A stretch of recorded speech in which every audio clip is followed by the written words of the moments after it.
Hey everybody, this is webOSroundup, and here we go. We're going to do a little reviews of some weather apps today. We're first looking at bWeather here. It's a pretty good app. It's free. That's always important. The bad news is you can only look at a few days at a time. There's no scrolling here, so that really limits its ability. However, on the plus side, it's a pretty comprehensive thing.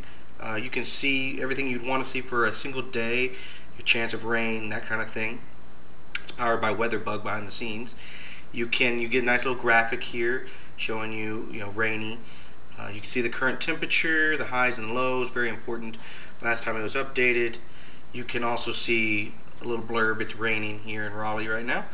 You can also see some options here. You can email your friends and family with your current weather if you so desire. I'm not quite sure the usefulness of that, but I'm sure there's somebody who's looking for that.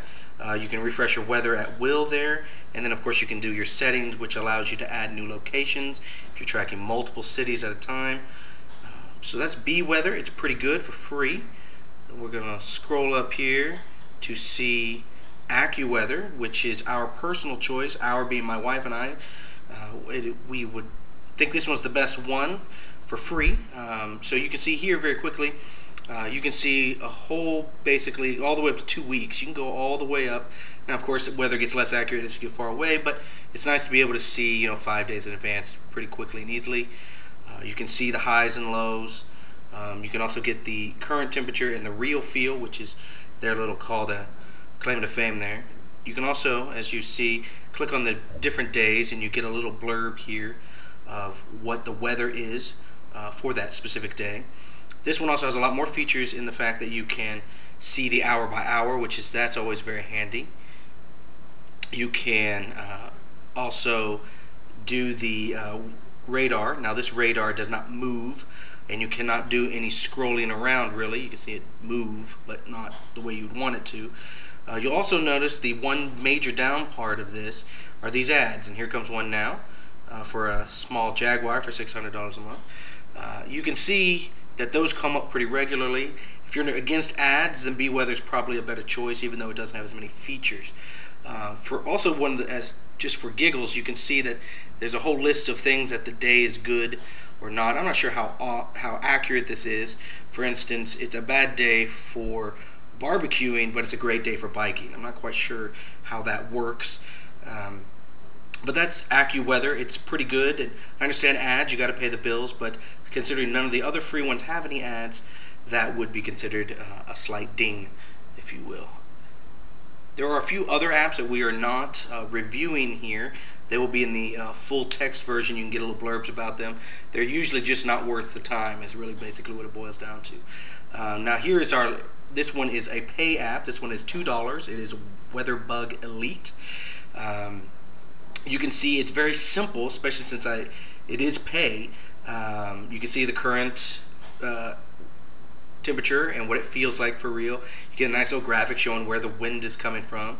You get a very simple graphic showing you the weather in terms of partly cloudy, sunny, etc., etc.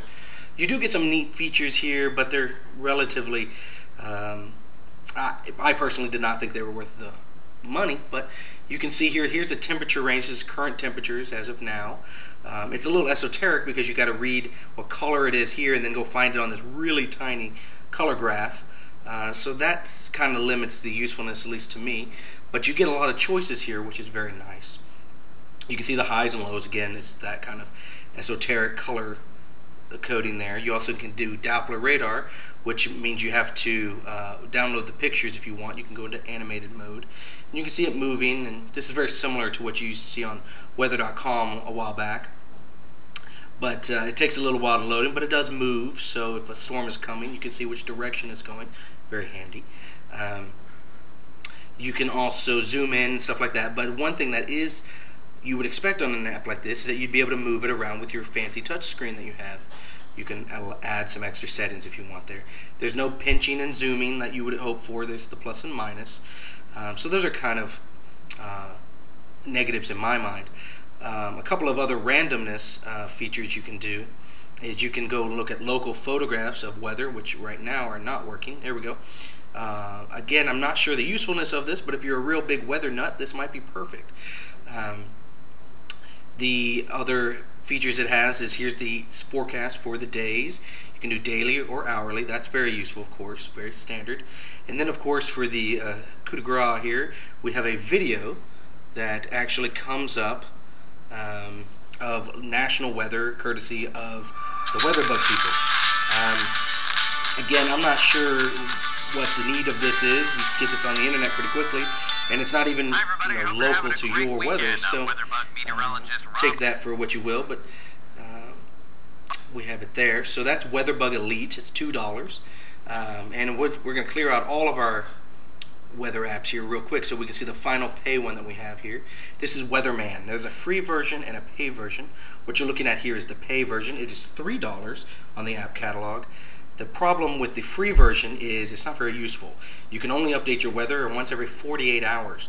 So if you live in a place where the weather changes a lot, in Texas or even North Carolina to a certain degree, you need it to change a lot more often than that. When you pay $3, it'll update at will or automatically every hour.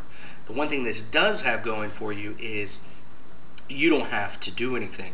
It's right here all the time. So even if you go into locked mode, it's there. So you can see what your current temp is very, very easily. So that's very handy. But that's all you can do. There's no interaction. There's no, if you want to know what time the showers are coming, the hourly, stuff like that, you really are limited in that. So it is very handy for a quick look. It's kind of like the weather bug in the bottom right hand corner of your computer, but it does serve its limited usefulness. So overall, we would recommend to actually get AccuWeather if you can stand the ads. If you don't like ads, bWeather is great. But AccuWeather is a good free one, and if you really are a complete weather nut, then the $3 Weatherman Pro, I believe is what it's called, is worth getting only for the quick look and feel right there. So there you have it. There's our weather extravaganza. Hope to see you online, and thanks for watching. All right, bye-bye.